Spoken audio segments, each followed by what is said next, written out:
मुंबई में मानसून की बारिश ने शहर को तबाह कर दिया, जिससे सड़कें नदियों में बदल गईं। इंस्पेक्टर आरव देशमुख शहर की फैली हुई झुग्गी बस्ती धारावी की संकरी गलियों से गुजरे, जो गलियों और अस्थायी घरों की भूल भुलैया है। उन्हें तत्काल बुलाया गया था, एक ऐसा मामला जिसके लिए विवेक और कौशल की आवश्यकता थी। आरव अपनी दृढ़ता के लिए जाने जाते थे, लेकिन जब उन्होंने ये दृश्य देखा तो उन्हें भी ठंड लग गई। पीड़ित एक स्थानीय कार्यकर्ता राजीव शर्मा थे, जो अपने छोटे से कार्यालय में मृत पाए गए। हर जगह कागज बिखरे पड़े थे और दीवारों पर इलाके में भ्रष्टाचार और अवैध गतिविधियों का विवरण देने वाली तस्वीरें और दस्तावेज लगे हुए थे। आरव के अंतर्मन ने उसे बताया कि यह सिर्फ एक यादृच्छिक हत्या नहीं थी। आरव ने स्थानीय लोगों से पूछताछ की, लेकिन उनके होंठ सीलबंद थे, उनकी आंखों में डर साफ झलक रहा था। धारावी एक ऐसा समुदाय था जो अपने रहस्यों को खुद ही सुरक्षित रखता था। उसे एक छोटा लड़का मिला, सुनील, जिसने पिछली रात कुछ देखा था। मैंने एक आदमी को देखा, लंबा, काली हुडी पहने हुए। वह राजीव से गुस्से में बात कर रहा था, सुनील ने फुसफुसाते हुए कहा। उसकी आंखें घबराहट से इधर उधर घूम रही थीं। क्या तुम उसका चेहरा बता सकते हो?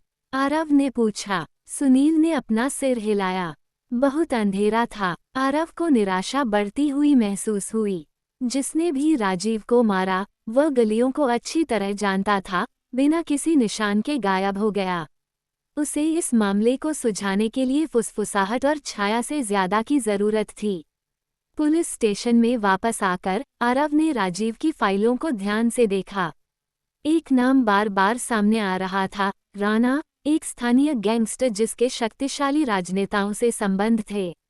राजीव उसके खिलाफ सबूत जुटा रहा था, ताकि भ्रष्टाचार और शोषण के नेटवर्क को उजागर किया जा सके। आरव जानता था कि राणा से सीधे भिड़ना जोखिम भरा था। उसे सबूत चाहिए था, हत्या से उसे जोड़ने के लिए कुछ ठोस। उसने राजीव के कार्यालय में फिर से जाने का फैसला किया, ताकि वह कुछ भी खोज सके जो उसने छोड़ दिया हो। राजीव की डेस्क के एक छिपे हुए डिब्बे में आरव को एक यूएसबी ड्राइव मिली। इसमें राणा को कई अवैध गतिविधियों में फंसाने वाले वीडियो और दस्तावेज थे। राजीव एक बड़े घोटाले से पर्दा उठाने के करीब था। आरव जानता था कि उसे सावधान रहना होगा। राणा की आंखें और कान हर जगह थे। उसने एक पत्रकार मित्र मीरा से संपर्क करने का फैसला किया, जिस पर उसे पूरा भरोसा था। वे शहर की हलचल में घुल मिलकर एक भीड़ भरे कैफे में मिले। राणा राजीव की हत्या के पीछे है, आरव ने मीरा को यूएसबी ड्राइव थमाते हुए कहा। इसमें राजीव द्वारा एकत्र की गई सभी चीजें हैं। फाइलों को देखते हुए मीरा की आंखें चौड़ी हो गईं। यह विस्फोटक है, हमें इसे बाहर निकालना होगा, लेकिन हमें होशियार होना होगा। राणा बिना लड़े हार नहीं मानेगा। उन्होंने एक योजना बनाई। मीरा जानकारी को टुकड़ों में जारी करना शुरू कर देगी, जिससे जनता का दबाव बढ़ेगा, जबकि आरव और सबूत इकट्ठा करेगा और गवाहों को इकट्ठा करेगा। आरव ने राणा के लिए जाल बिछाया। उसने अफवाह फैलाई कि राजीव की फाइलों की एक और कॉपी धारावी के बाहरी इलाके में एक खाली पड़े गोदाम में छिपी हुई है। उसे उम्मीद थी कि राणा इस जाल में फंस जाएगा और उसे वापस लाने के लिए किसी को भेजेगा। उस रात आरव और उसके भरोसेमंद अधिकारियों की एक टीम ने गोदाम की निगरानी की।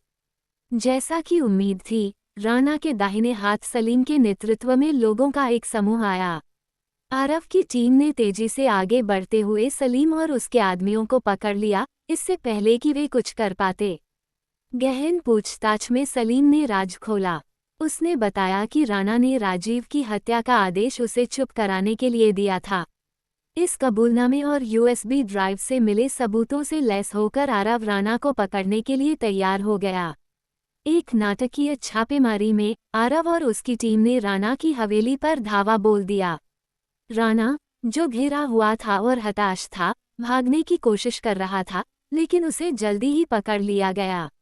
उसके खिलाफ सबूत बहुत ज्यादा थे और उसके पास कबूलनामे के अलावा कोई विकल्प नहीं था। राणा के सलाखों के पीछे होने से शहर ने राहत की सांस ली।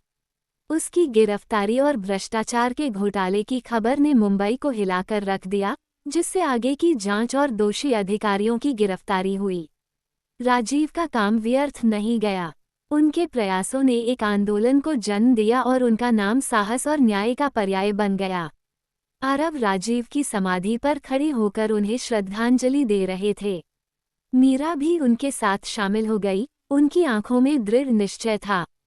ये तो बस शुरुआत है आरव, राणा जैसे और भी लोग हैं, हमें लड़ते रहना चाहिए। आरव ने सिर हिलाया, उसे एक नए उद्देश्य का एहसास हुआ। हम करेंगे, राजीव के लिए और न्याय में विश्वास रखने वाले हर व्यक्ति के लिए। जैसे जैसे बारिश होती रही, गंदगी धुलती गई और शहर में बदलाव के लिए दृढ़ निश्चय दिखाई दिया। आरव को पता था कि भ्रष्टाचार और अपराध के खिलाफ लड़ाई अभी खत्म नहीं हुई है, लेकिन वह तैयार था और वह तब तक नहीं रुकेगा जब तक कि गलियों में हर फुसफुसाहट न्याय के लिए दहाड़ में न बदल जाए।